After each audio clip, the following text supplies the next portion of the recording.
Liesl, congratulations on this film. Loved it. Ah, thanks. I'm so glad to hear that. Um, this is a massive film to take on. So, how did you feel on that last day when you put the finishing touches on it and you handed it over and said, "We are now ready to release this"? I think that I probably should have taken myself to the emergency room after that because I was in such shock. It had been so intense, that the emotional roller coaster of getting the job, working on the script, shooting it, and then having COVID hit and editing the whole film alone in this apartment during COVID. When I was finally done with it, it was such an emotional release. I mean, it's such a cliche, but I did feel like I birthed a litter of puppies. Like it was, it was so, crazy. so that's how you were feeling on the last day. Can we go back to the very beginning? Yeah. How were you feeling when, one, you were first approached to direct this project, and two, the night before you come on board?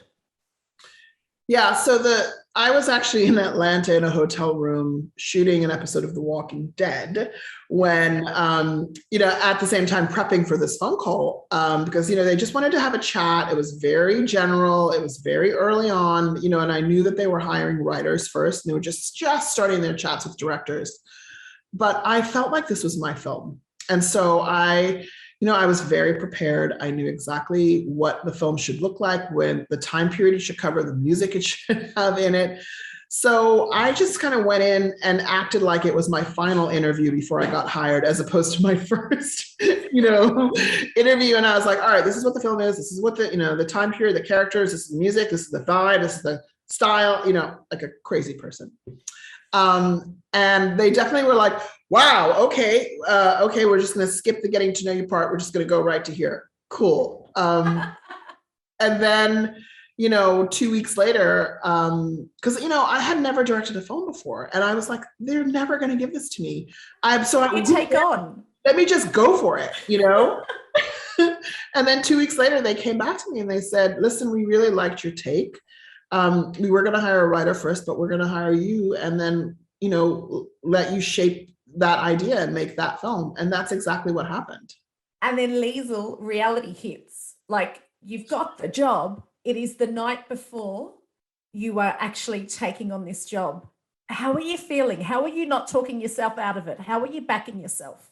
That's exactly right. Because I definitely think that after I got the word that I got hired, I kind of like went into shock, I think, for maybe 5 days. And the way I dealt with getting hired is by like basically not responding to a single email or phone call because I knew that if I started responding, that I was working on it and it was real. So I was just kind of like, I'm going to pretend that this is not quite happening. And I had to like get my head together.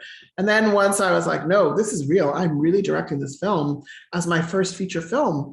And I'm really working with Jennifer Hudson on it. Okay. So, then I had to just kind of get to work. And the thing is, of course, once you start working and focusing on work, focusing on the task, it all becomes manageable. But when you kind of like look at the big picture, it's impossible. Every project you work on, you take something from it. But a project like this, where Aretha Franklin is at the center of it, what did you take from this project? What will you bring with you into your life? I mean, I think the thing that I will always bring with me is when you're at a crossroads, when you are feeling like you don't know what your next step is, what Aretha Franklin always did is she let her art heal her, and she let her art be her guidepost. It's like, it was kind of like her Northern Star. And I think that, because now after making a film like this, things are different for me. I'm getting scripts, I'm getting projects, sent my way that are just amazing. But at the same time, I also have to always remember who I am and what I care about.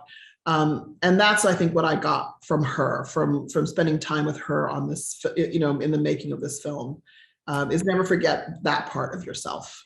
I love that her legacy lives on and she continues to make a difference in people's lives, yours included. I cannot wait to see what you do next, Liesl. Oh, thank you so much.